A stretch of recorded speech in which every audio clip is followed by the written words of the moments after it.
And welcome back to my channel. So good to see you again, and welcome back to everyone who's come back, and welcome to all of our new faces that are joining us today. So today's video is going to be a subscriber request. Actually, it is a request from several subscribers. I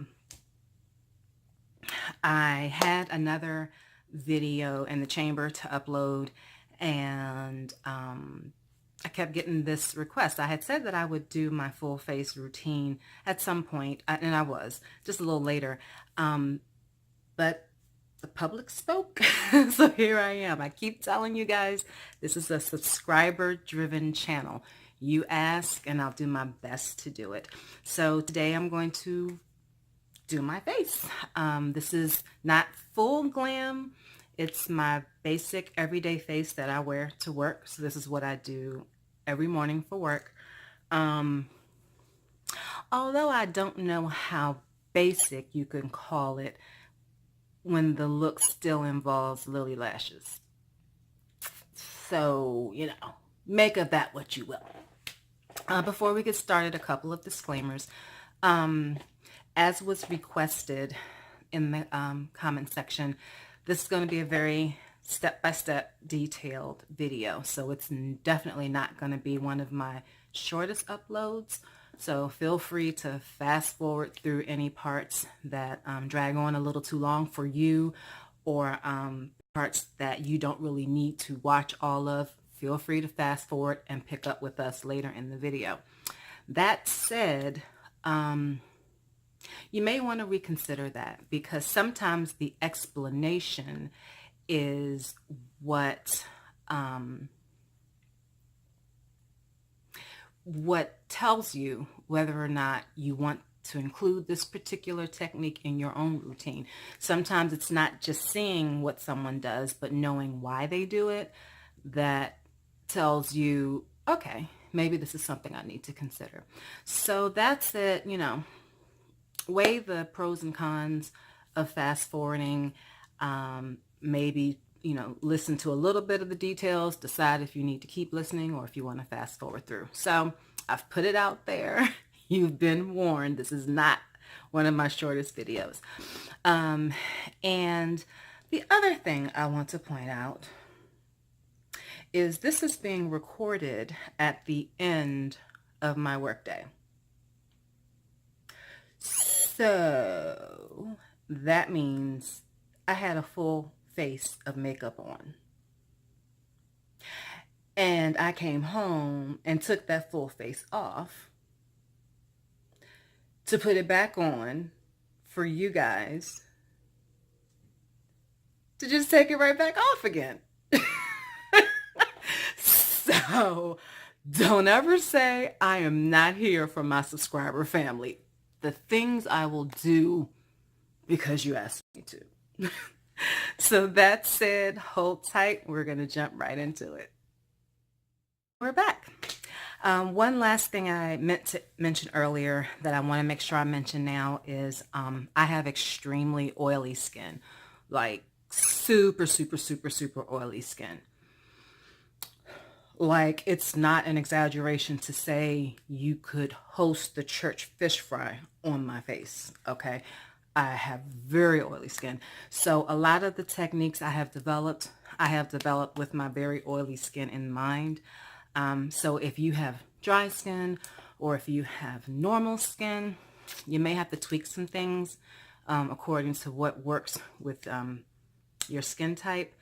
If you have normal to oily, you might be able to use some of the techniques or maybe even all, but just be aware that everything I do is geared towards that. Okay, so starting off here with freshly cleansed skin, cleanser and toner, and now we're gonna hop to it. So the first thing I do is, I will be showing all products and reading off the names of all products, but I will also be listing all products in the description box below. So in case I forget to show or list a product, which I hope I don't, but just in case I do, or if you miss a name or don't quite get the spelling or whatever, don't worry, that's all going to be in the description box below. So the first thing I start off with is a primer. I know that not everybody uses primers these days, but it's absolutely necessary for my oily skin. And on top of oily skin, I have humongous crater-sized pores. I would come in a little closer so that you could see it, but I don't want to scare the children in the room, so I'm not going to do that. Just take my word for it. They are huge.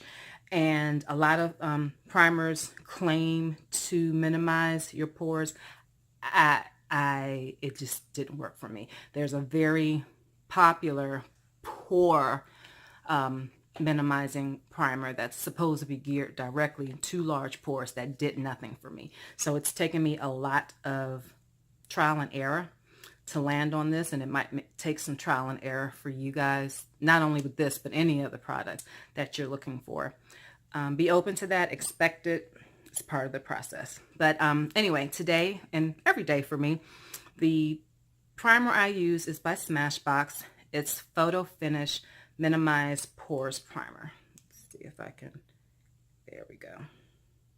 Ooh, so shiny.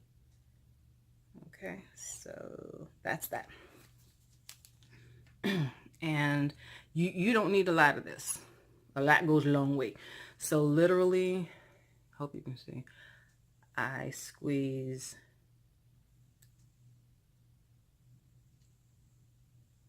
that much. Okay, so it's not a lot at all. And I only apply this primer where my pores are huge, because I find if I apply it everywhere, it kind of interferes, and the makeup that's on the parts of my face that don't have large pores tends to slide around a little bit. So just that little bit, and I'll just rub it together between my fingers like this. And rather than spread, I pat and push into my skin.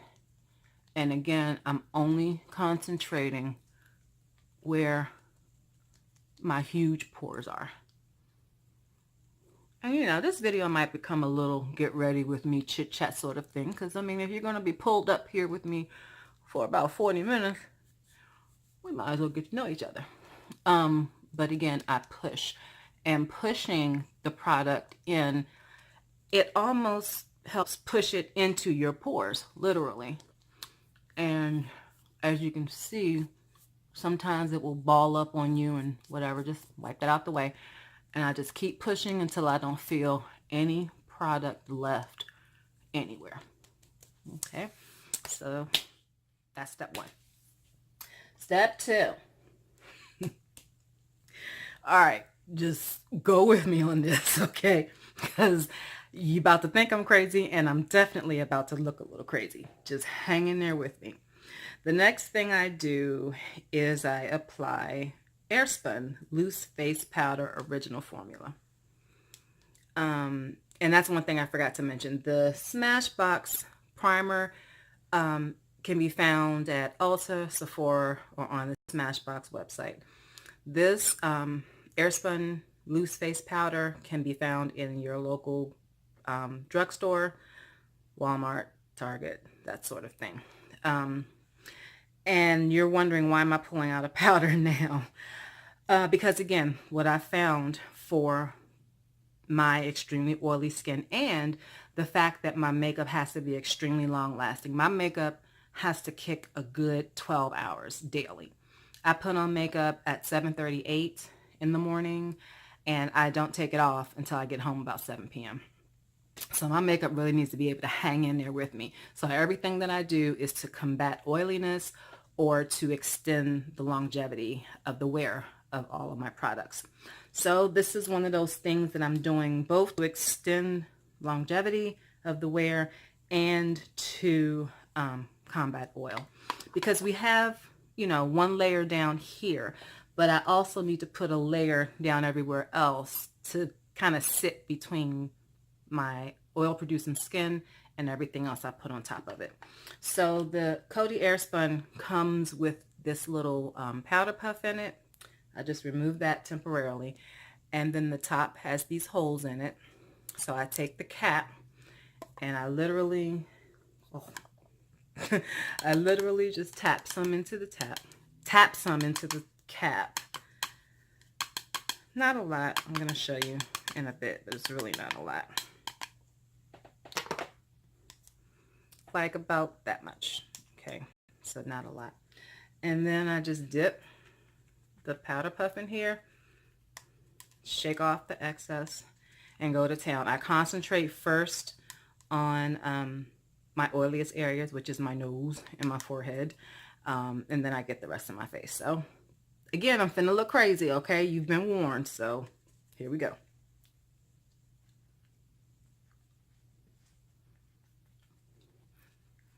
And there are a couple other benefits that I find with this procedure. Like, for instance, you see that I'm putting it on my eyebrows pretty heavily too. I'll explain in a second why I did that, or I should say you'll see in a second why I did that. But it's all just part and parcel to making this makeup last and keeping this oil at bay. No one product is going to make your makeup last longer. No one product is going to combat all of your oiliness. It's going to be a combination of the various products you use and the techniques that you apply when you use them. So just keep that in mind. Why am I running out of room already? Okay, so I go around my hairline because clearly I don't need that much powder in my hairline. And I take one finger and just kind of swipe the excess powder off of my eyebrows. So you see there's still powder there. I just got rid of the excess, okay? And you want to make sure you pat it in. I put the puff away, but don't smear, pat, okay? Patting is very important. Okay, now the next thing I do, and you know, it just goes back and forth because some makeup enthusiasts totally believe in laying down their face before they put on anything on their eyes or lips or whatever. And some of us believe in doing our eyes first separately before we do our face. I'm in the secondary camp. I do my eyes first. Even if I'm wearing full glam with eyeshadow and everything, I do my eyes first for a lot of reasons that I'll get into. But where we're going next is eyebrows. So the eyebrow pencil that I'm currently using and loving is the NYX Precision Brow Pencil in Espresso. So here's what that looks like. And NYX has 500,000 brow pencils. So this is the one that has this weird sharp cap with the coloring right here. Okay, so this is the one that you're looking for if you're trying to find this one. So a couple things about my eyebrows. I don't have any. I mean, I'm you know, exaggerating a little bit, but not by much. My hairs are very sparse and very light. So many, many years ago, because of that, I made the decision to have my eyebrows tattooed on. So my eyebrows are tattooed on. Almost all of the pigment has lightened, but the shape is still there. So I'm kind of limited in, you know, how differently I can line my eyebrows. I can't go so crazy because the shape is just stamped there. I also can't do the little, you know, hair-like strokes right up in here because there's just not enough hair to mimic. So I have to do things a little differently. It's more about filling my brows in and making them look bigger a little bit, but still sleek. So this pencil rolls up like that, nice and flat. You gonna focus for me? Maybe not. Okay, that's fine. You don't have to. It rolls up flat like that. And I always start with my tail first because I want my tail to be darker and sharper than the rest of my brow. So I just go in, and again, I'm basically just shading over my existing brow. Now, when I get to the rest of it, here's where I'm going to start to exaggerate a little. So rather than fill in my brow right there at the edge, I'm going to actually draw a line over the edge of my brow to make them a little bit thicker, just a little bit. I'm not crazy about this big, huge, bushy eyebrow craze that's out and popping right now. It's just not my thing. But, you know, going a little bit bigger doesn't hurt in this case, and it actually helps to bring more shape to your face, I'd say. Okay, so now that I've sketched that top line, I'm going to go with my bottom line, and I'm not going to extend the bottom line. I'm going to follow this pretty tightly.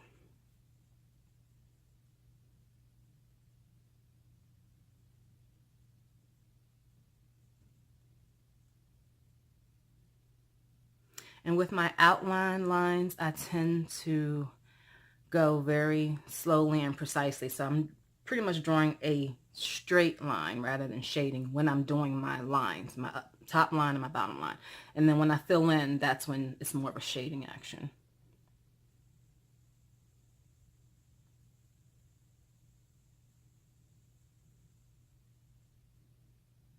And I do use a slightly lighter hand when I get towards the front.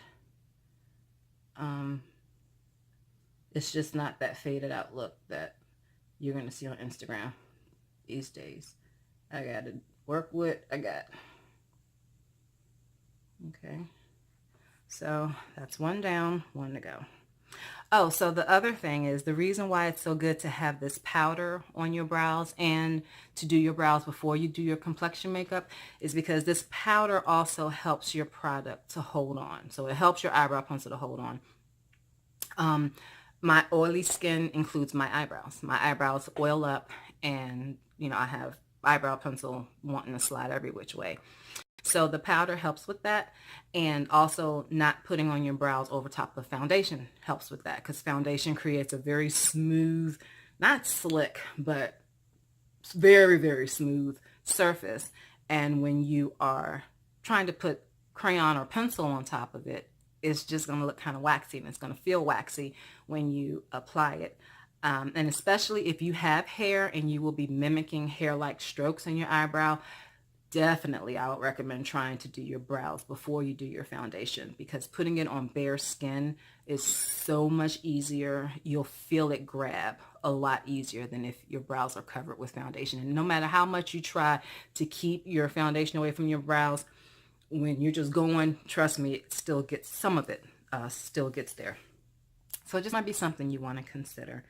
And the biggest benefit is if you mess up, just wipe it off and do it again. You don't have to worry about messing up the rest of your makeup. So let's go ahead and get this other brow in. Again, starting at the tail, getting that nice and deep dark. And you see I'm going over it several times. I start light first and build it up until I'm happy. As I always say, you can always add product. You can't take it away. So start light and work up. So again, going over my natural line by just a bit.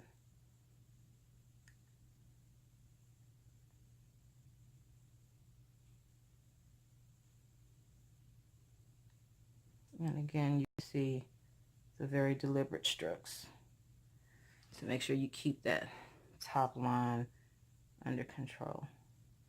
And then same thing for your bottom line. Deliberate strokes.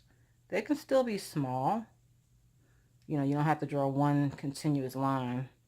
So they can still be small lines, but, you know, more deliberate of a line rather than, you know, little feathery hair-like strokes. So here's a perfect example. This is my problematic eyebrow. So that little piece there didn't want to work, and I'm able to just wipe it off and start over. If I had foundation and concealer and primer and all of that on, eyeshadow primer on, couldn't have done that without making myself very, very mad. So we're going to try this again. Perfect. Now, I'm not going to mess with that no more. That took too much to get it there. Let's start filling in.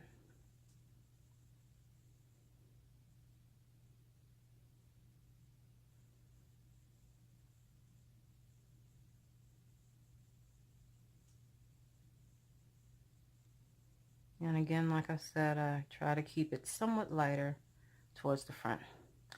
And a saying that I heard years ago that several beauty gurus are picking up on now is that your eyebrows are sisters, not twins. So like most things on our face, they're not going to be perfectly symmetrical. They just need to look like they're related to each other. So for me, that's hard because I like things to match exactly. I've just had to accept that the body is an asymmetrical thing. It's not going to be exactly the same. And, you know, let it go. Otherwise, you'll be here literally forever trying to put eyebrows on that match each other. Okay, so that's down. Whew. At this point, because I wear falsies every day, I do put mascara on. And I do this now because I like my mascara to be completely dry by the time I go to put my falsies on so that I'm not, you know, rubbing black stuff all over the place. Oh, again, I forgot to mention the NYX product you can find in Ulta, and I've also seen it in tons of beauty and barber supply stores. I think it's also in some drugstores in certain geographical locations. I just know where I live, you can't bet on finding it in a drugstore. I can always find it at Ulta. I can always find it at Ulta, and I can always find it at just about every beauty and barber supply store that I go to. Okay, so that's where you can find this. The mascara that I wear is by Too Faced. It's called Better Than Sex. There we are. Come on, you had it. This is the waterproof version. The one that most people are familiar with is in the pink container, and that one is their original formulation. This is the waterproof one, and I use it, as I mentioned in my eyelash video. I use it because my eyes tear a lot with my allergies, and I'm also an emotional wreck, so I'm known to cry at the drop of a beat. And this waterproof mascara is excellent. It is waterproof, and you don't sacrifice, in my opinion, volume or length by going waterproof. A lot of times when you do waterproof, you're going to sacrifice some of that. Not with this one. This is great. And this can be bought at Ulta, Sephora, or the Too Faced website, of course. But again, that's Too Faced, Better Than Sex. So I just go on, and all I'm doing is basically coloring my upper lashes. I'm not, you know, wiggling at the bottom or anything like that. I just want to coax them upward and make them black so that they'll blend in better with my falsies. That is literally the only purpose this serves. Hit the other one.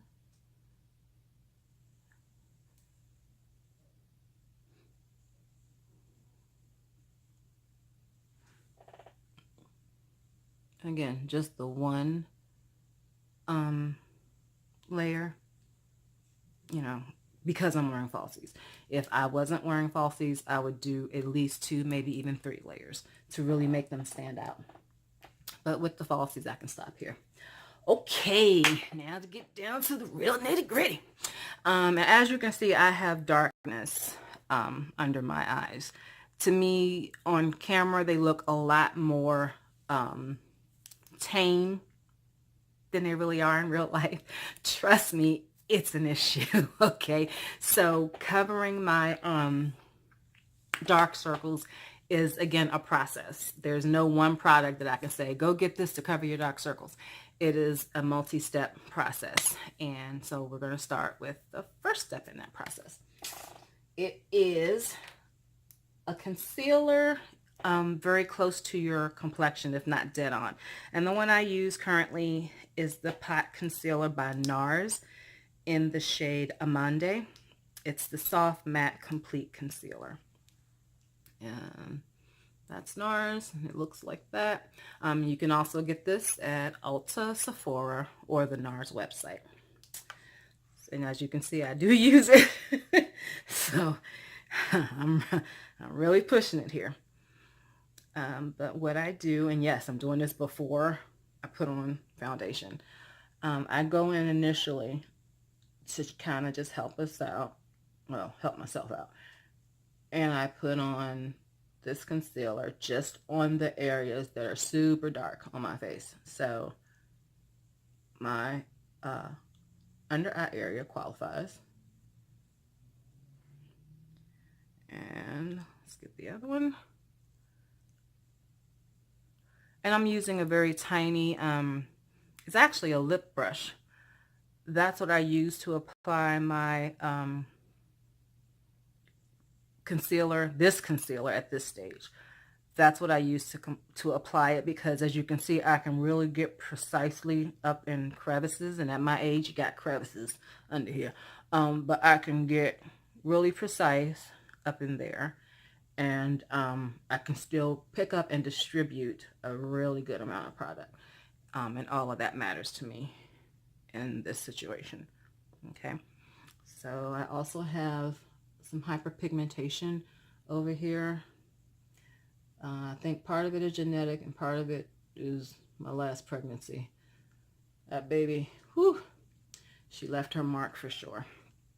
And I have the same thing going on over here. Okay, and again, I'm just painting it on because we're going to blend it out in our next step.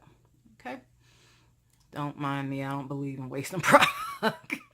So I'm just smearing it on somewhere else that I might be able to use it.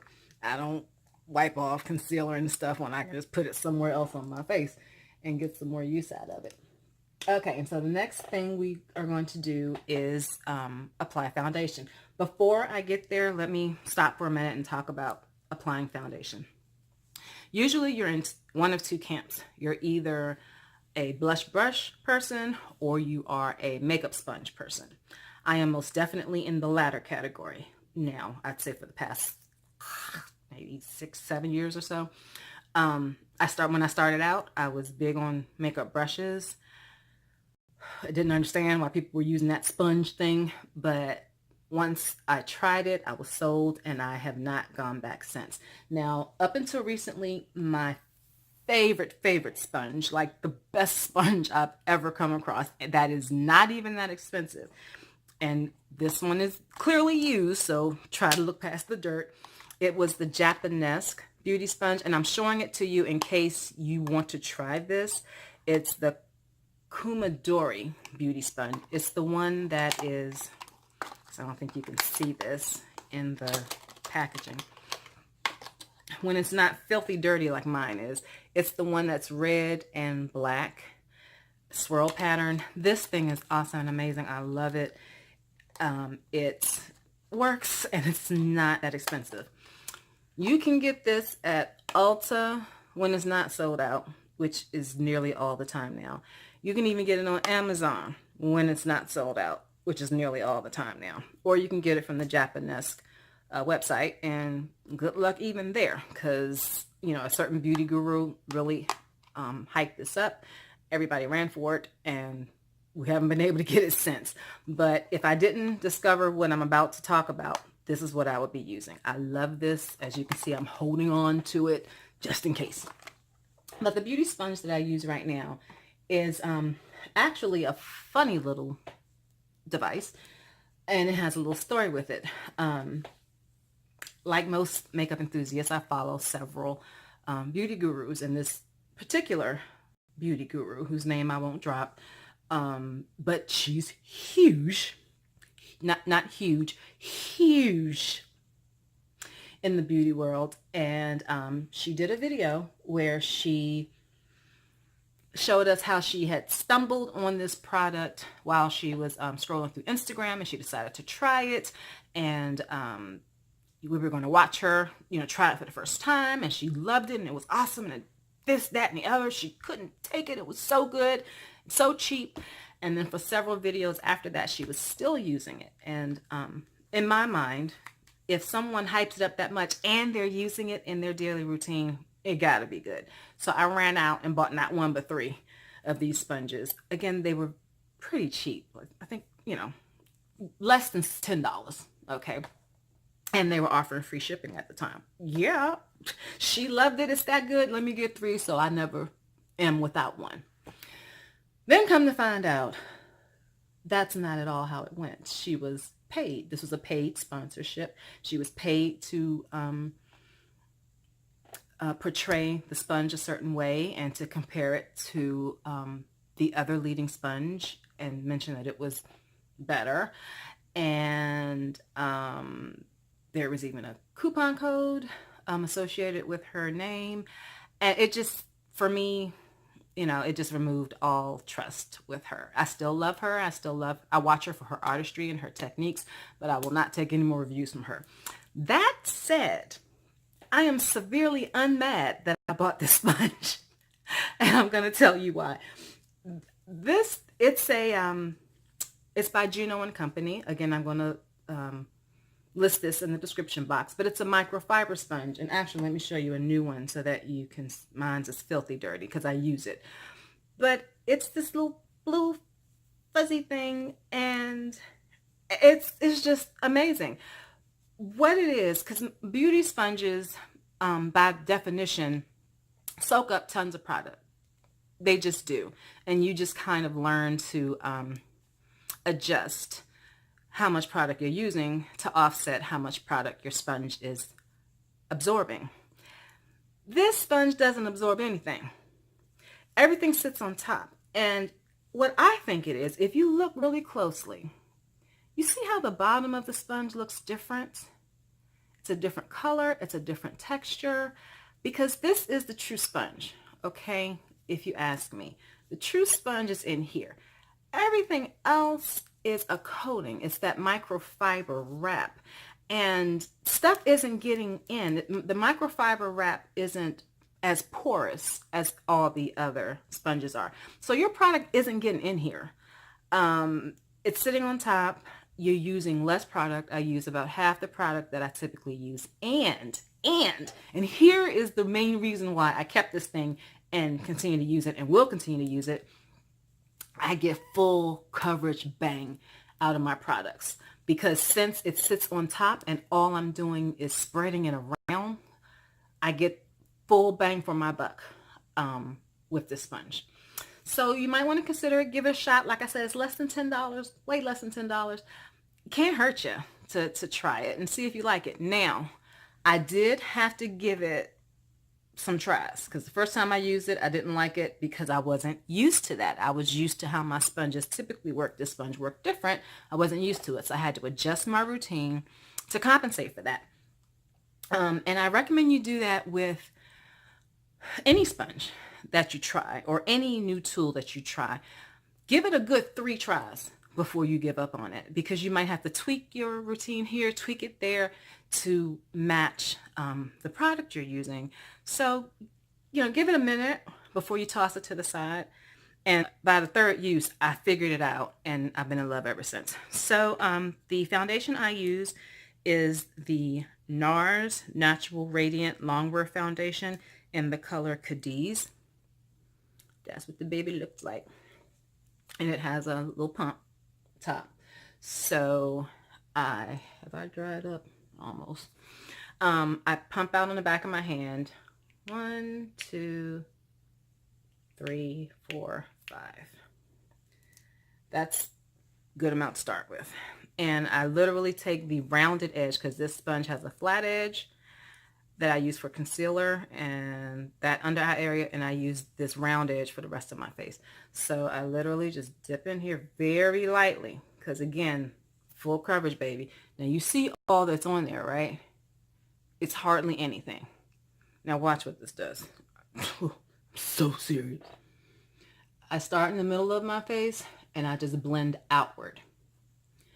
And the reason I do that is because, especially with products like this that are going to make your products full coverage, you need to have somewhere to blend to.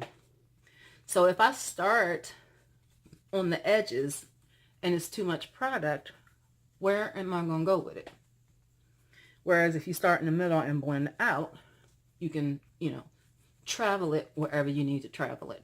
And I know it looks like I'm dragging. I'm not. It's bouncing. With any sponge, you have to bounce, bounce, bounce, not drag. If you drag, it's going to look a hot mess. And make sure you get into that hairline back up here by your ears and down your chin. I'm going to readdress that area a little later. But here is where we're starting, okay? So that little dot did my whole, this side of my face and up the side. So we're going to go back in again. Carefully, I'm trying to tell you. Again, just that much right there. And bounce. Start in the middle. Work your way out. And you see that those areas with the concealer that I didn't blend beforehand are getting blended now. I blend those out with foundation. Like I said, it's just giving a little extra help to those areas. The under eye area for sure will be readdressed. Like I said, that works in stages. So that will be addressed. And now here's the part, again, up in my ears, down the side. Here's the part that I know a bunch of you are wondering, particularly those of you who believe in foundation first, eyes next. I know you out there like, okay, let me see you get your forehead without taking your eyebrows off. First of all, if you lose a little bit of eyebrow, it's okay. It's not a sin. You don't have to call the makeup cops. You just pull out your brush, your eyebrow pencil, and touch it up wherever you missed it. But very rarely do I even have to do that. I'm at the point now where I'm pretty good at it, you know, controlling it. But even if you're not, if you take a little bit off, just draw it back in. It ain't gonna hurt nobody. Now for my forehead area, I use a significantly smaller amount because I have a significantly smaller area to cover. So again, but I still start in the middle and blend out. So like I said, I get into the hairline, make sure I come down and meet the sides where I came when I did my cheeks. And then I just slowly and carefully push down to my eyebrows. It's kind of like stamp and roll to get that product as close to your eyebrows as possible and down the center.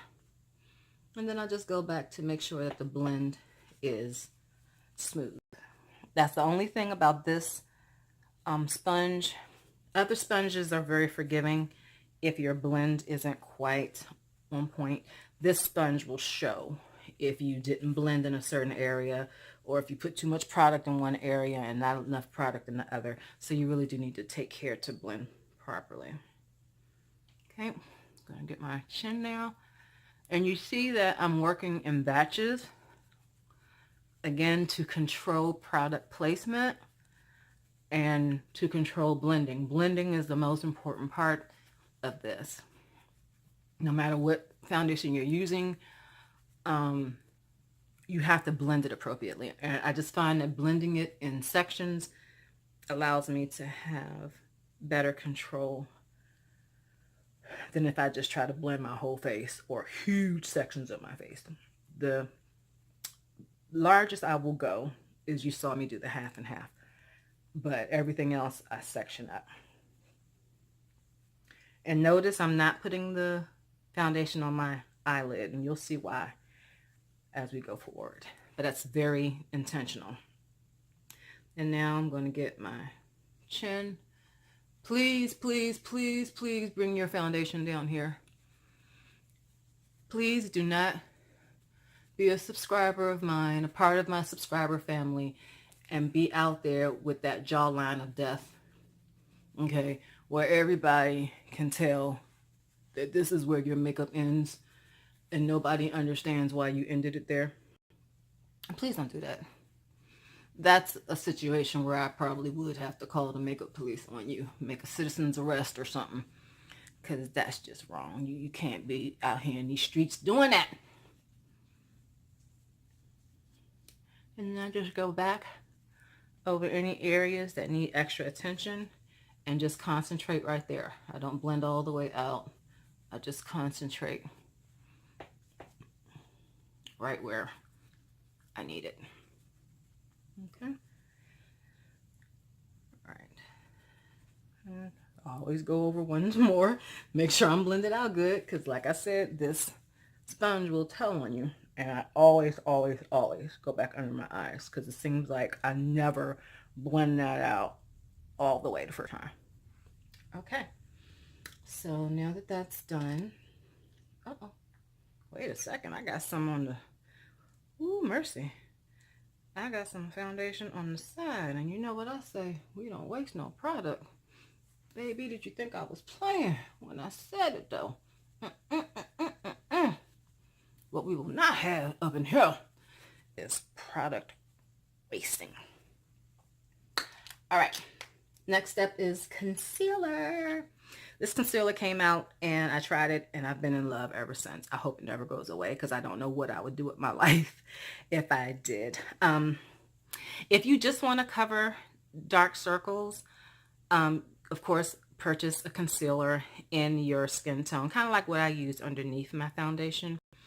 But if you want to go for a brightening effect, go 2 to 3 shades lighter. I typically do 3, but do what you're comfortable with.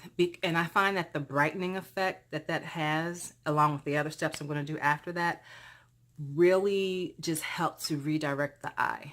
All that brightness takes the eye away from any shadows that might be under there. And this process, this technique, and this product really do such an excellent job of covering them that the eye really doesn't need to be redirected all that much.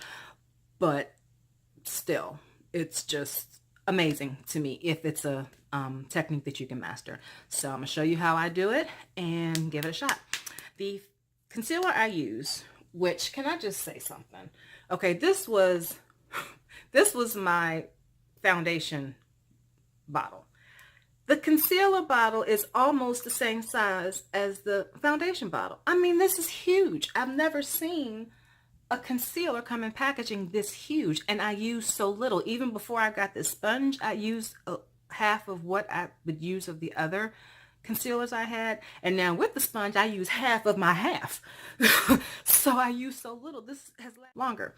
This is another Too Faced product. It is the Born This Way multi-use sculpting concealer, super coverage, and they are not lying about that. I use the color Honey. With all this glare, I don't think you're going to be able to see it. It's beautiful packaging, but it doesn't show up well on camera. This can be purchased, again, at Ulta or Sephora or the Too Faced website. And it has a doe foot applicator. So what I do, I take one dip and I do dots. 1, 2, 3, 4, and I do 3 swipes. That's it. Those folks painting in all that concealer, no, no, no, no, no. Not with this concealer, and definitely not with this sponge. If you notice, the dots I laid down are not right up underneath here. And again, it's for the same reason that I said you start in the middle with your foundation. It has to have somewhere to go. If I put it right up under here, it would be all cakey because it has nowhere to go. And how do I know that? From experience. So learn from my mistakes. Don't put it right up there. Leave yourself somewhere to blend. Same thing over here. Dot, dot, dot, dot. 1, 2, 3. If I was doing, full glam, I would, highlight down my nose and all that. This is just what I do for work. I don't go through all that for work. So again, I take now the flat side of that sponge and blend. And I go back and forth. I always start at the bottom and blend up. And I go back and forth. I don't blend one side completely. That's a tip I learned from Alyssa Ashley. She said it keeps her, and I found it to be true as well, it keeps her concealer even on both sides rather than having one that's blended to a certain degree and another that isn't. Okay, and so then you just slowly work up carefully. The closer I get up here, I'm pushing carefully. Careful, careful. Still bouncing, not dragging. Again, pushing careful because you want to control placement. Okay, especially since I'm not putting this on my eyelid. I really have to be careful about where it goes. Okay. And I don't bring it out here anymore. Again, through a tip from Melissa Ashley, it tends to look quite severe, especially for an everyday look like I'm doing here. So I stop just outside of my eyebrow with the blend out here. But then what I do after that is I flip my sponge around back to where I was using it for my foundation. I don't put any product on there, but I just use this side, which has residual product on it, to smooth out the edges. So all around the edges of where my concealer went, I blend out those edges so that it kind of marries the rest of the foundation and there's not this very harsh line of demarcation.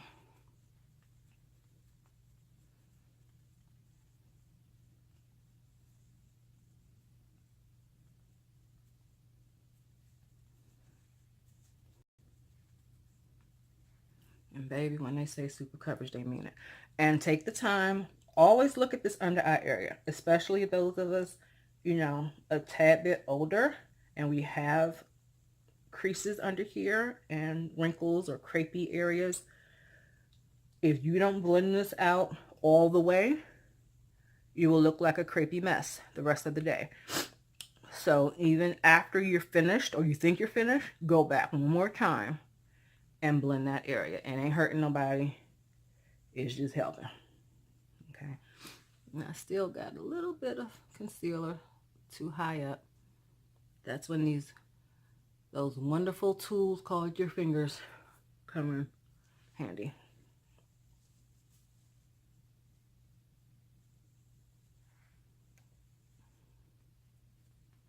Alrighty.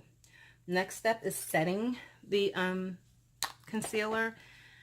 Currently I'm using and liking this powder by Makeup Revolution. It's called Luxury Baking Powder in the color Lace. And this can be found at Ulta. It can be found at Ulta or on the Makeup Revolution website. Not at Sephora, unfortunately. Not right now anyway. Just at Ulta. I'm trying to... Okay, I guess you can see it that way. And what I do, well, I hit it a little bit, you know, to break it up. And then I just take the cap and I dump a good amount in the cap because you really want to have access to more powder rather than less powder. So put too much in there, and if it turns out that you don't need it, then you don't need it. But let's see if I can show this about that much. Y'all couldn't really see, but you know, about enough to comfortably cover the bottom. And then I just go straight in again with that concealer tip, the flat tip. Just dip right in there, and then I tap it off any excess, and I go in with the stamping motion, and I start right up underneath my lower lash line because that's where I need the most coverage. Remember, we are still trying to cover these dark circles. So I go there and, you know, blend it out and down because we are going to put this everywhere we had concealer. But you just want to make sure you get up underneath that eye area first. And then I do the same thing on this side.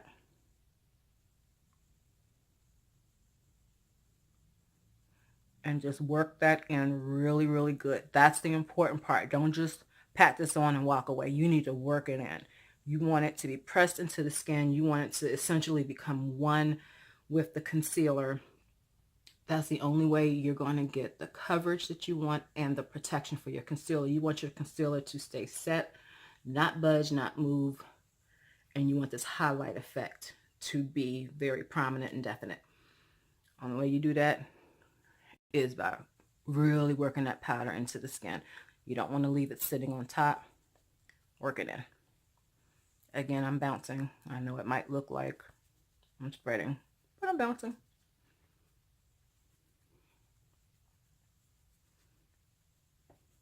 Okay. And this is the point where I proudly proclaim, what dark circles? Because They out of here, boo. They gone. Okay, now that we have set that area, I'm going to set the rest of my face with the Maybelline Fit Me Loose Finishing Powder in the color Medium Deep. You can get this at Ulta, but you can just as easily get it at just about any drugstore as well. And, you know, comes in a square jar like this.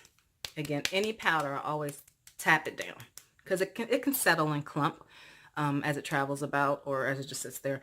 So just shake it down, make it nice and loose. But with this one, what I do is I turn it over, shake, shake, turn it over, shake, shake, because I want some of the powder to be in the lid, and I want to get some of the powder in here to dip into as well. And I just grab this brush right here. Oh, another Alyssa Ashley recommendation. This is the Morphe E58 brush. I used to use a big fluffy brush to apply my finishing powder, you know, like this, and it worked perfectly fine. It worked great. But Alyssa had a good point with this one. First of all, with the shape, it just contours to your face. So you're really going to be able to stamp it in there. Whereas this, not so much. You're only getting that, you're only getting this immediate area with this that's touching your face. With this whole surface area is making contact with your face. And just the fact that it's packed a little more densely than this, is not dense, but it's just slightly more dense than this. All I can say is the best thing ever. Morphe E58 brush. Hallelujah. Okay, so I'm going to tap in here. I tap in my top with my brush. Tap off that excess. And I'm setting the parts first, and primarily I'm setting all of the parts that we did not set this last time.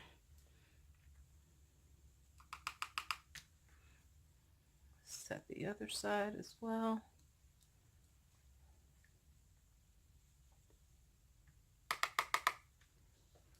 I set my forehead.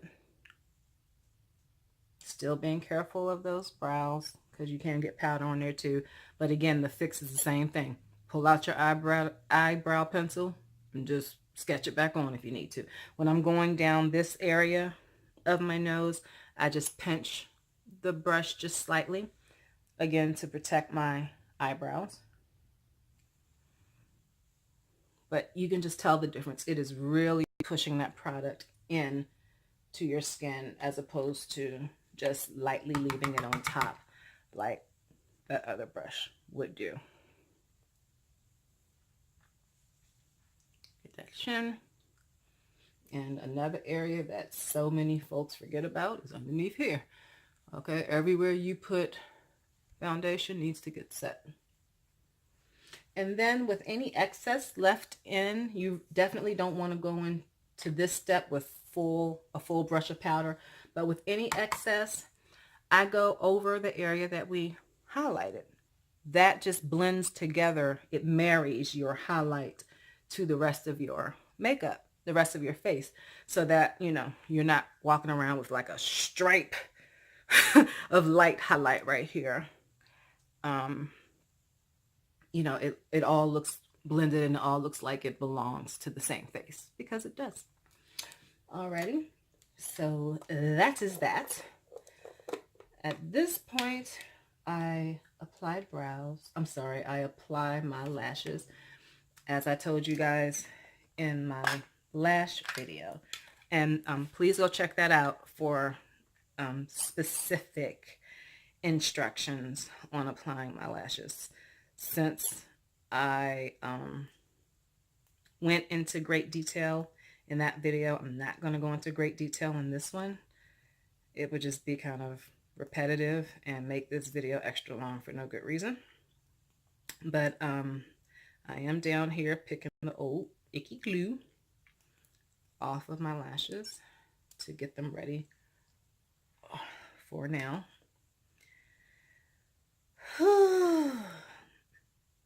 And as I stated in my last video, I'm a Lilly lash girl right now. Oh, can we talk? Because it's October the 1st. Can we talk about the fact that Lilly Crazy Butt, as if I ain't got bills and already have a lash problem, she done released a limited edition line of lashes. I don't know how long these things finna be around, but I need to make that whole collection being in my collection is a thing that needs to happen. I am going to figure out how to make that happen because, baby, I think it's like 6 maybe lashes. It's called the Living Your Best Life collection. And honey, I'm in love with at least 3 to 4 of them. At least. So I am going to have to figure out how many batches of hot toddy I'm going to have to make and sell to be able to afford all of these lashes. But, baby, I'm going to have to make that happen. Because, she know better. I don't know why she playing with me like that. She know better. Okay, so, because I'm showing all my other products, I'll show this as well. This is the lash adhesive I use. It's the Super Strong Hold Eyelash Adhesive in Clear. It's by I Envy by Kiss. All right, so I am just going to, like I explained in my other video, go ahead and get that lash glue on here. All right, y'all, wait a minute. Trying to put on lash glue up top like that with this bright ring light in my face was not working. And I think it's more important for y'all to see these lashes fitting properly. But there you go. So that's how it looks when you first apply it. It looks white, even though it's going to dry clear. I got one done. Gonna get this other one done. Can't believe y'all got me ripping off lashes and putting them back on in the same day. Man, y'all better not ever say I'm not dedicated to my subscriber family. Okay? Y'all better have my back if anybody want to jump out there. Okay? Because I'm just saying. So, same deal. And now I set them down to dry a bit and tack up.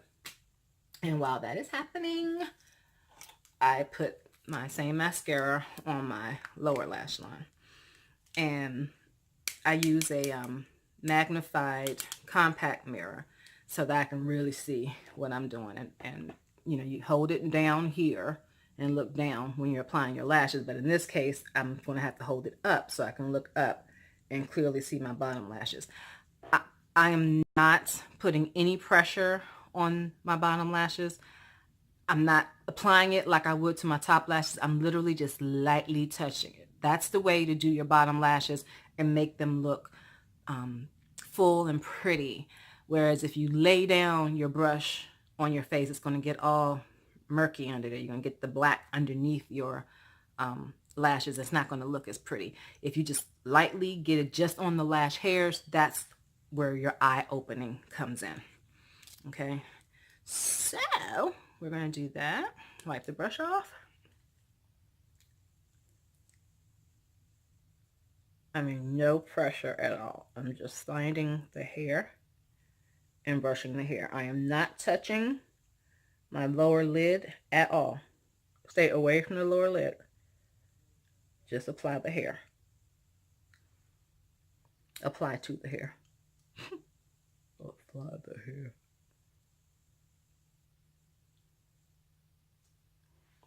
And check in an outside mirror as you go along so that you know when you can reasonably stop.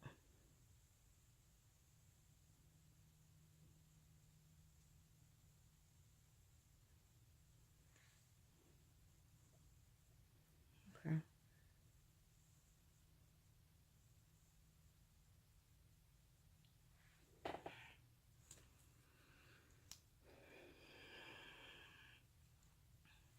But this also proves my point about this waterproof formula.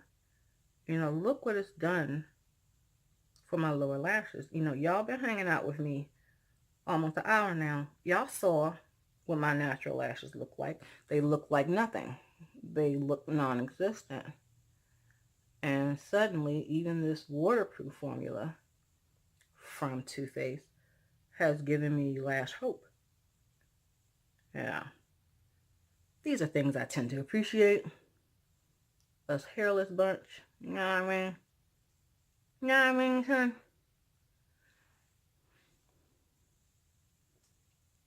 Okay, all good. So again, I'm not going for a drastic look.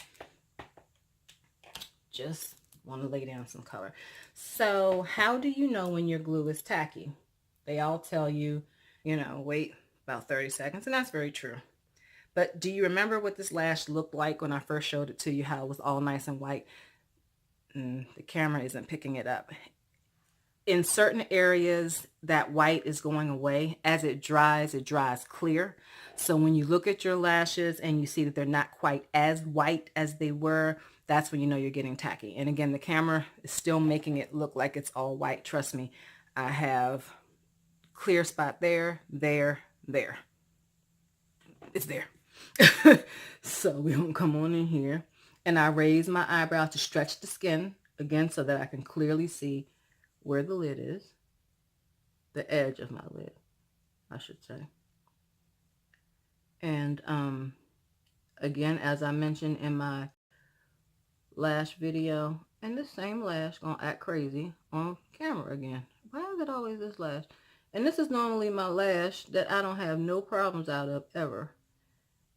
And this is the second time. And see, he done got YouTube crazy. Look at this mess.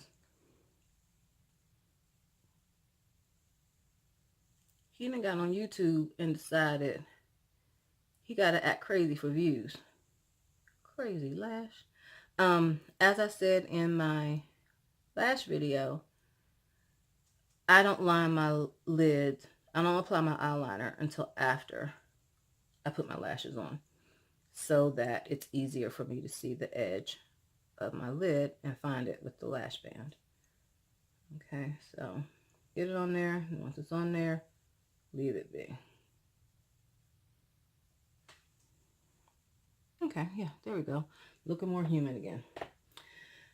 But y'all see, this happens.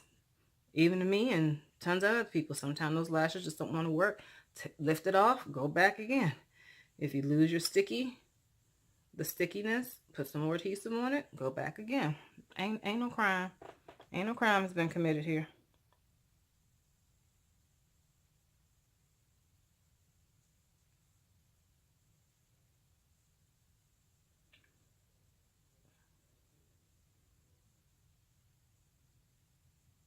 Just placing and pushing.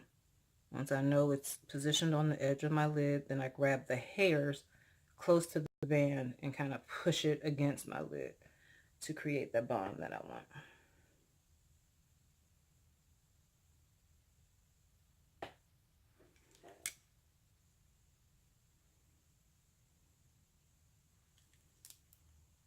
I'm going to push up on these edges a little bit so that they flare up a little more than out. I'm going to push down on this area so that it flares down a little more than up. And that's my point. You can make adjustments. Just, let them dry as much as possible first so that you're not disturbing the bond. Okay.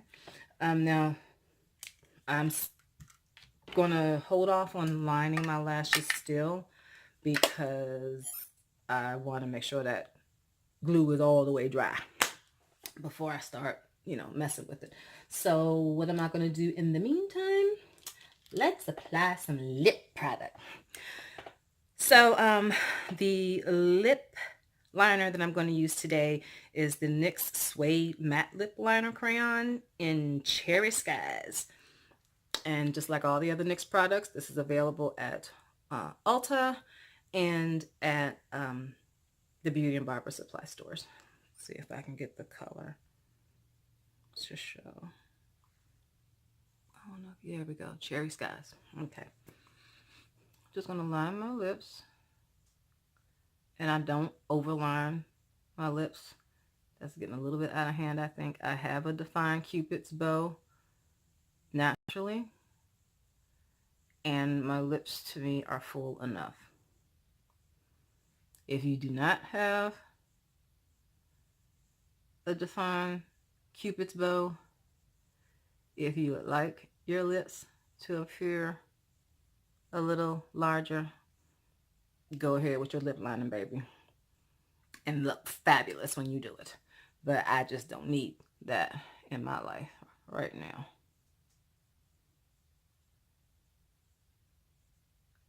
It's a regular line. Because I'm filling it in with liquid lipstick, I don't, need to exaggerate it or bring it down.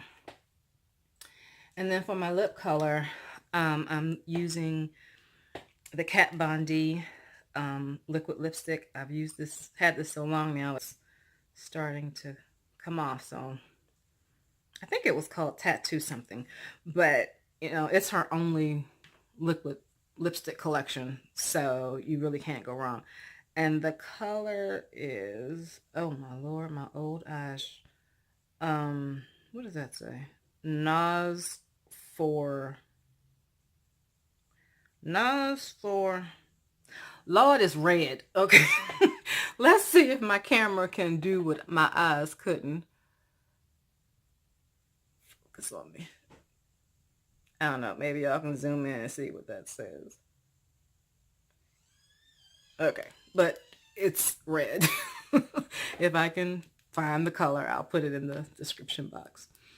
I like liquid lipsticks because, again, my makeup has to last. So these hang in there with me. I'm eating and I'm drinking all day. These don't go away. So I go in.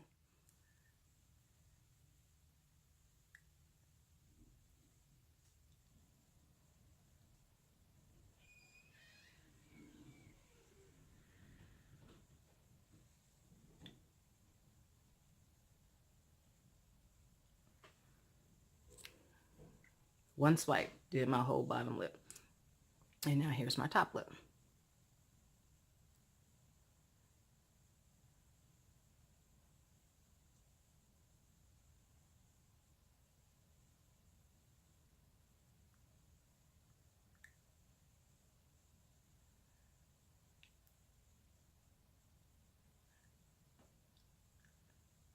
Get the ends, especially if you're wearing a dark color like this, get the inside edges of your lip. You don't want every time you open your mouth to talk, there'll be this big pink line right there. So that's what I'm doing here. And so this kind of illustrates the point that I was making in my last Honey Just Don't episode about lip liner. I didn't have a color that was an exact match to this color. It was just in the family. And all I needed it to do is put this lipstick in lipstick gel, because this color will, by the end of the day, start to want to rise up and crawl and bleed. With the lip liner, I never have that problem. All right, so now that I've done all of that, my adhesive should be dry enough that I can go on with my liner. The liner I'm currently using and loving is also by Too Faced. Too Faced, if y'all want to reach out and give me an affiliate code or sponsorship or anything like that, because clearly I already love your products, so we might as well, create a mutually beneficial business relationship. But this is the Too Faced Black Liquid Art Eyeliner. It's called Sketch Marker. And again, I use it a lot, so it's starting to fade. But that's what it looks like. And I just love this little pen. I still don't understand how it works. You pull it out like a literal pen, and it has a felt tip like this. And you get really black application. It's beautiful. And it's so easy to just swipe it on, and you can control it. It's like the best. If a liquid eyeliner and a eyeliner pencil got married and had a baby, this is what the baby would be. If I'm doing a winged eye, I don't use this because I find that the felt tip tends to tug on my skin out here because it's a little looser now that I'm older.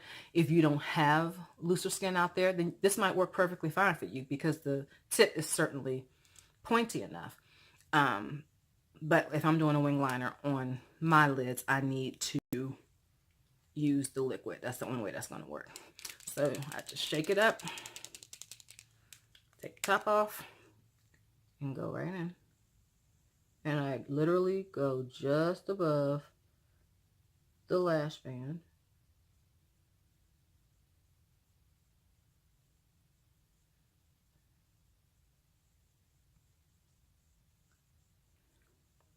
And then I open my eye to connect the inner corner with the outer corner. Then I stick it back in the top. Shaky, shaky, shaky. You do the same thing on the other side.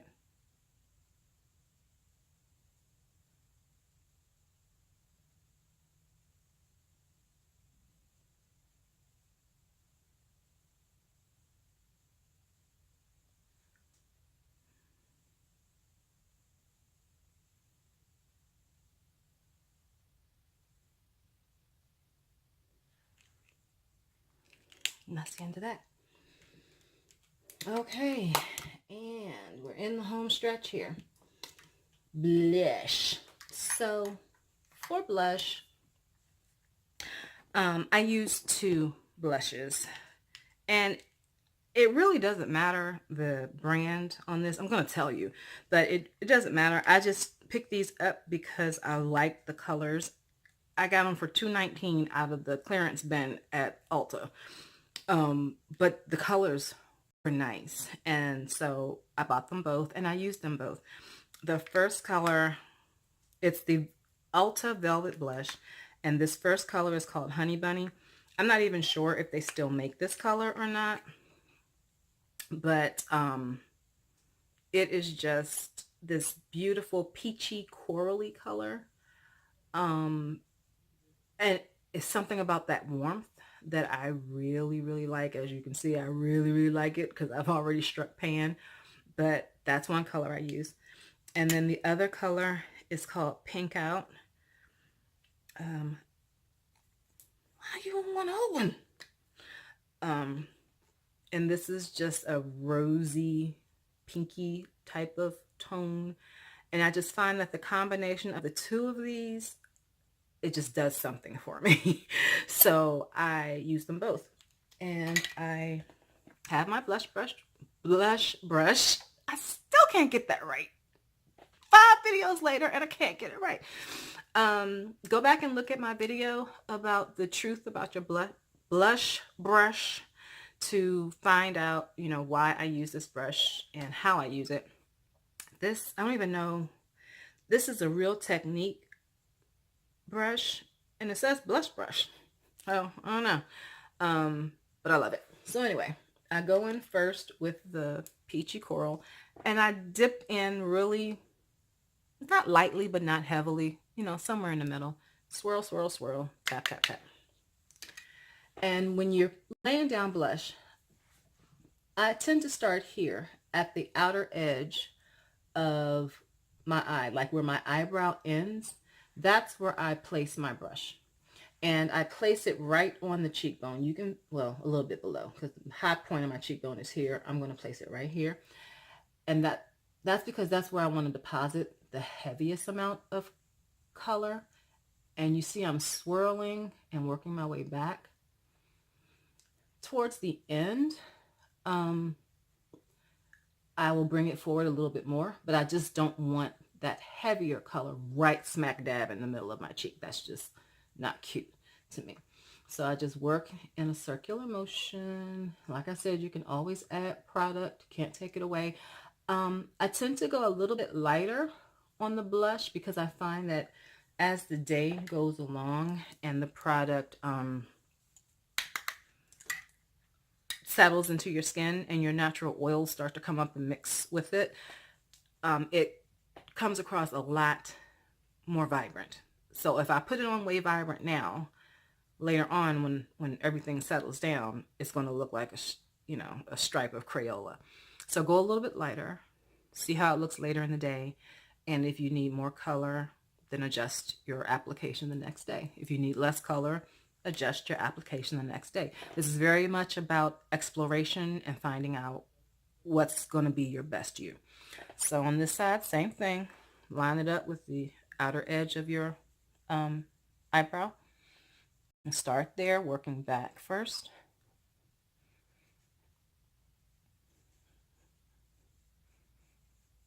Nice circular motions. You want it to look like a light wash of color, not a stripe or a stamp. And then again, I just bring it forward a little bit at the end with whatever's left over. And then I go in to my rosy shade. I go lighter on this one than the other one because this one is a little bit heavier pigmented.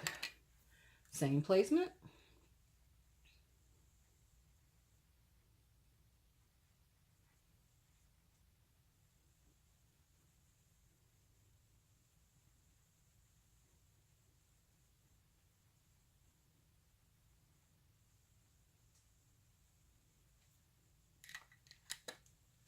One more time.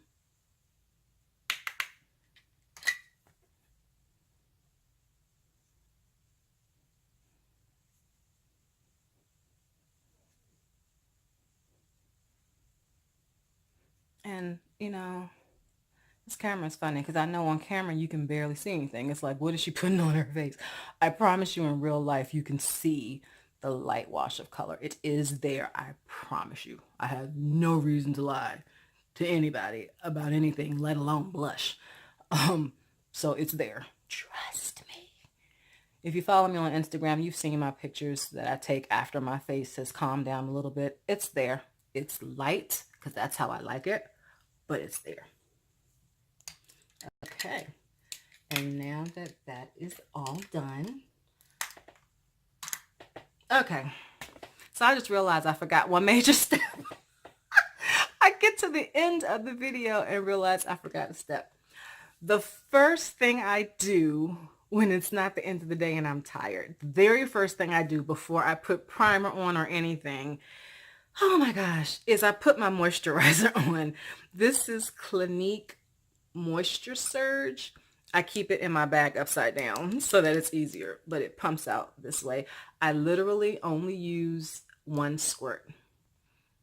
That is all that is needed for your whole entire face. And I rub it between my fingers like this. And I always start at the eyes first because that's where the driest area is for me. The crepiness and all of that is right here. So I start my eyes first and then work my way out to my whole face. So that's what would have normally happened if I wasn't tired. I'm so sorry. But that is the very first step. Should always be the very first step. The only reason I saw it is because it's sitting right next to my very last step, which my very last step is the all-nighter setting spray by Urban Decay. This can be found at Ulta and Sephora or the Urban Decay website. And this moisturizer is by Clinique. It can also be found at Ulta, Sephora, some makeup counters in the department stores. Yeah, they should have it. The Clinique counter should have it. And one other thing about this moisturizer that I want to talk about, again, being a oily girl, I like this gelatinous formulation because it's light. It still imparts moisture. You feel the moisture on your skin, but it's not heavy, it's not oily, it's not greasy. You essentially feel like nothing is there, and it doesn't interfere with any of your makeup products because it is so light. So she ain't cheap by any means, but to me she's worth it for that reason, if nothing else. Okay, so back to the Urban Decay all-nighter setting spray.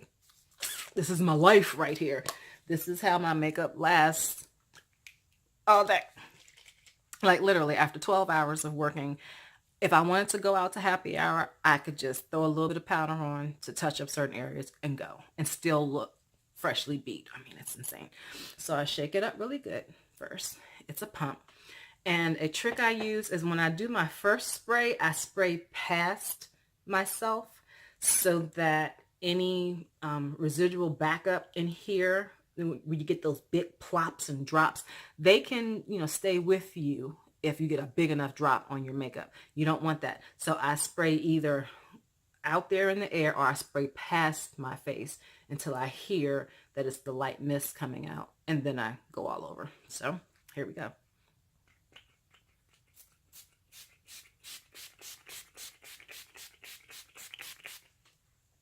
And immediately I go in with my fan.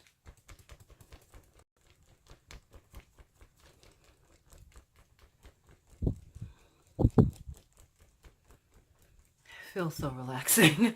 This is like the best part of my whole makeup routine.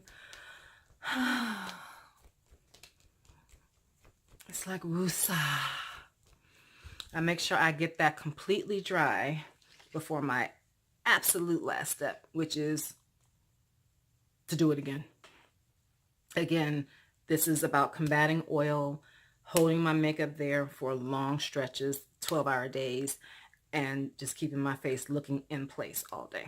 You don't have to do the second one, but I do. And I would never not do it because it just works so well for me.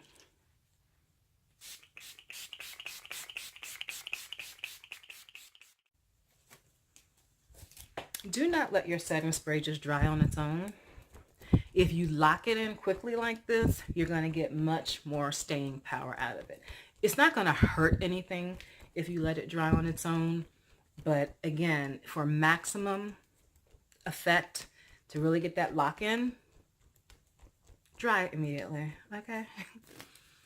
All right. And there's a finished look. So the big question is, why didn't I apply any eyeshadow? Well, again, this is just my everyday look.